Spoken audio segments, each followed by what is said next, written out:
Welcome to everyone. इस video में NTA UGC NET JRF June 2024 के लिए पेपर 2 ज्योग्राफी से रिलेटेड 5 इम्पॉर्टेंट एमसीक्यूज़ का डिस्कशन किया जाएगा। यह टेस्ट नंबर 4 है। यदि आपने टेस्ट 1, 2, 3 नहीं देखा है तो इस वीडियो के डिस्क्रिप्शन में लिंक है, आप वहाँ से देख सकते हैं। तो NTA UGC NET JRF June 2024 के लिए पेपर 2 ज्योग्राफी के लिए प्रैक्टिस टेस्ट सीरीज चल रहा है, जिसका टेस्ट नंबर 4 है यह। तो चलिए स्टार्ट करते हैं आज का इम्पोर्टेंट सेशन। इसमें 5 इम्पॉर्टेंट एमसीक्यूज़ का डिस्कशन किया जाएगा। तो चलिए स्टार्ट करते हैं।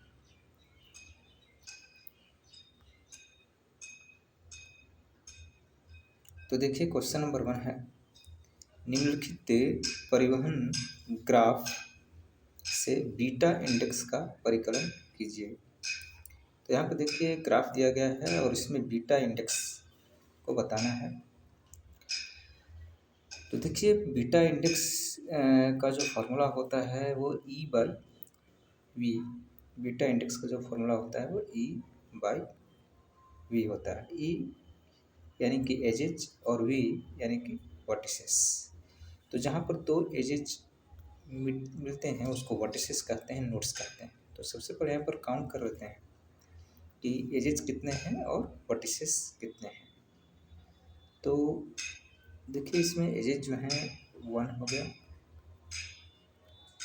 2 हो गया और ये 3 हो गया।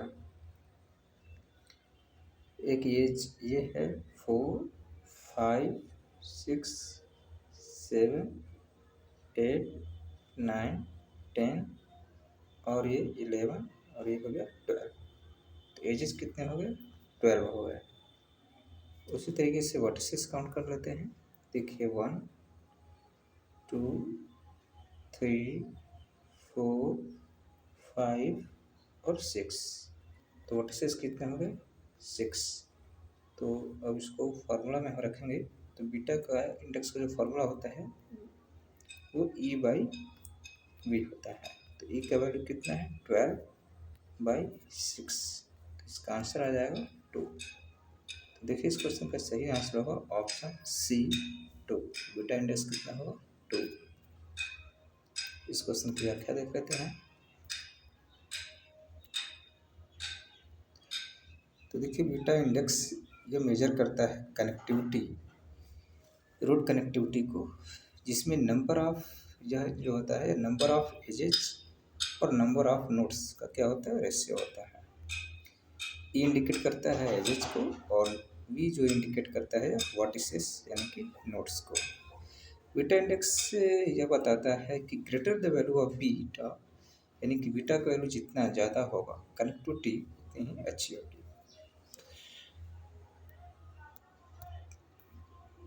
नेक्स्ट क्वेश्चन है क्वेश्चन नंबर 2।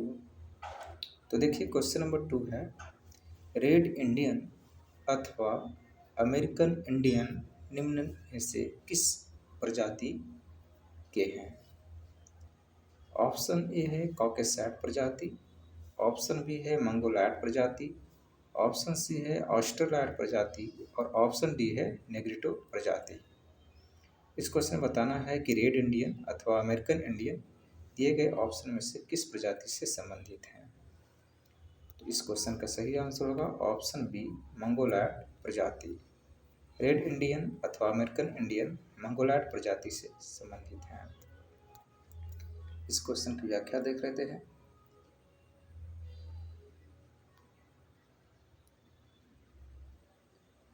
तो देखिए मंगोलैड प्रजाति पश्चिमी एवं दक्षिण भारत को छोड़कर संपूर्ण एशिया, उत्तर तथा दक्षिण अमेरिका तथा उत्तरी एवं पूर्वी प्रशांत महासागरीय क्षेत्रों में पाई जाती है। इन प्रजातियों का जो कद होता है वह मध्यम होता है। शरीर और चेहरों पर जो बालों की जो है कमी होती है। चेहरा इनका सपाट होता है और कपोल स्थितियाँ उभरी हुई होती हैं।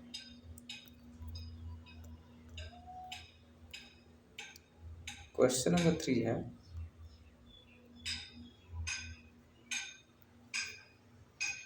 देखिए क्वेश्चन नंबर 3 है, सूची 1 को सूची 2 के साथ सम्मिलित करें और नीचे दिए गए कूटों में से सही उत्तर का चयन कीजिए। तो यहाँ पर देखिए कॉलम फर्स्ट और कॉलम सेकंड दिया गया है और इसमें जो है मैच करके बताना है कि कौन सा ऑप्शन करेक्ट है। तो कॉलम फर्स्ट में दृष्टिकोण दिया गया है, अप्रोच दिया गया है, और कॉलम सेकंड में जो है स्कॉलर का नाम दिया गया है, विद्वान का नाम दिया गया है, और इसमें बताना है कि कौन सा करेक्ट है। तो देखिए यहाँ पर जो है सबसे पहला दिया गया है नवनिश्चयवाद। तो देखिए नवनिश्चयवाद जो है किससे संबंधित है? तो नवनिश्चयवाद जो है ग्रिफिथ टेलर से संबंधित है। तो इसे हम देखेंगे कि ए का 3 किस ऑप्शन में है। तो देखिए ए का 3 जो है ऑप्शन सी में है और बी में है, तो इनको हम ऐसे ही क्रॉस कर देंगे। फिर हम सेकंड देखते हैं कल्याण परक। तो देखिए जो कल्याण परक के जो अप्रोच है यह DM स्मिथ का है, तो बी का 1, तो बी का 1 इसमें भी है और ऑप्शन सी में भी है और बी में भी है। नेक्स्ट देखते हैं सी। तो देखिए व्यवहारगत जो अप्रोच है, जो दृष्टिकोण है, यह विलियम किर्क का है, तो सी का जो है 4, तो सी का 4 जो है ऑप्शन बी में है, तो ये भी कैंसिल हो गया। तो इस क्वेश्चन का सही आंसर हो जाएगा ऑप्शन बी। आधुनिक मानवतावादी का जो अप्रोच है यह गुमन गोल्डसन ने दिया था, तो डी का हो जाएगा 2, तो इस क्वेश्चन का सही आंसर हो जाएगा ऑप्शन बी। नवनिश्चयवाद ग्रिफिथ टेलर, कल्याणपरक DM स्मिथ, व्यवहारगत विलियम किर्क और आधुनिक मानवतावादी गुमन ओल्सन ने दिया था। तो देखिए इस क्वेश्चन की व्याख्या देख लेते हैं।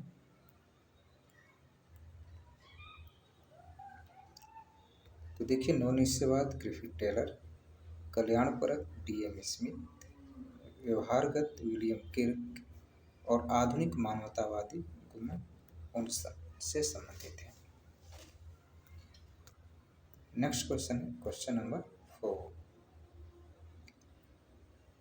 तो देखिए क्वेश्चन नंबर 4 है, नीचे 2 कथन स्टेटमेंट दिए गए हैं, एक को अभिकथन असर्शन और दूसरे को कारण रीजन का नाम दिया गया है। उपरोक्त 2 कथनों के संदर्भ में निम्नलिखित में से कौन सा कूट सही है? तो देखिए यहाँ पर असर्शन और रीजन दिया गया है और इसमें से बताना है कि कौन सा करेक्ट ऑप्शन है। तो देखिए अभिकथन जो है असर्शन है, इसमें दिया गया है कि निष्क्रिय दूर संवेदी प्रणालियों यानी कि पैसिव सेंसर के पास ऊर्जा का अपना स्रोत होता है।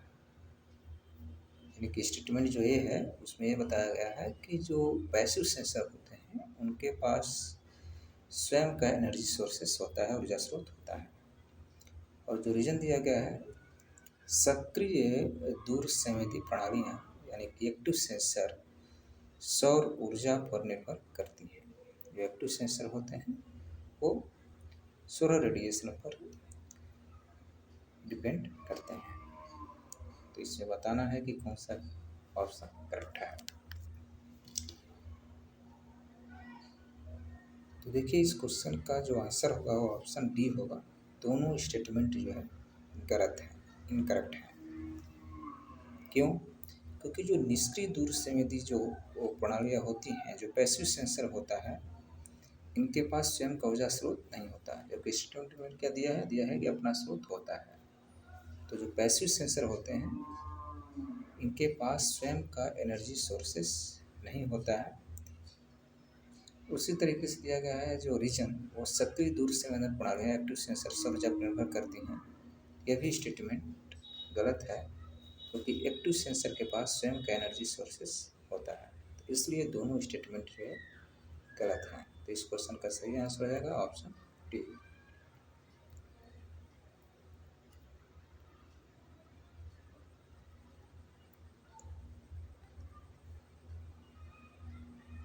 तो देखिए ये पैसिव सेंसर है यह क्या होता है कि सोलर रेडिएशन जो इलेक्ट्रोमैग्नेटिक रेडिएशन के फॉर्म में आती हैं, इससे इंटरेक्ट करती हैं और वो सेंसर के पास जाती हैं, जिससे इंफॉर्मेशन कलेक्ट होता है। लेकिन जो एक्टिव सेंसर होते हैं इनके पास स्वयं का एनर्जी सोर्सेस होता है। ये इंटरेक्ट करती हैं, जो भी टेरेन होता है, टोपोग्राफी होती है, और फिर वो वापस जाती हैं और उसको ये डिटेक्ट करती हैं। तो एक्टिव सेंसर के पास स्वयं का एनर्जी सोर्सेस होता है, जबकि पैसिव सेंसर के पास स्वयं का एनर्जी सोर्सेस नहीं होता है।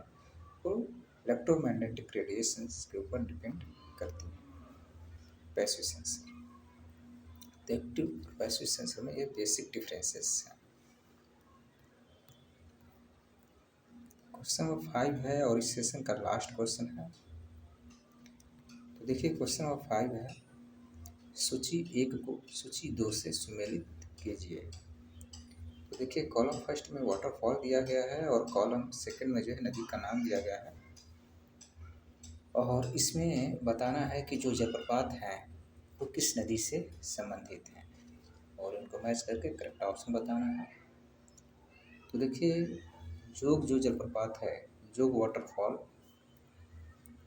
तो जोग वाटरफॉल जो है यह शरावती नदी पर है। तो ए का फोर देखिए ऑप्शन ए में ही है, तो 3 ऑप्शन तो ऐसे ही आपका कैंसिल हो गया। तो इस क्वेश्चन का सही आंसर हो जाएगा ऑप्शन ए। बाकी और देख लेते हैं। तो देखिए दूध सागर जो जलप्रपात है यह मांडवी नदी पर है, जो गोवा में है। शिव समुद्रम जलप्रपात यह कावेरी नदी पर है, और दुधमा जलप्रपात वाटरफॉल यह जो है आपका मच्छकुंड नदी पर है। तो इस क्वेश्चन का सही आंसर हो जाएगा ऑप्शन ए। इस क्वेश्चन की व्याख्या देख लेते हैं। देखिए जोग जलप्रपात शरावती नदी पर है, दूध सागर जलप्रपात यह मांडवी नदी पर है, शिव समुद्रम जलप्रपात कावेरी नदी पर है, और दुधमा जलप्रपात मच्छकुंड नदी पर है। ये थे आज के 5 इम्पॉर्टेंट एमसीक्यूज।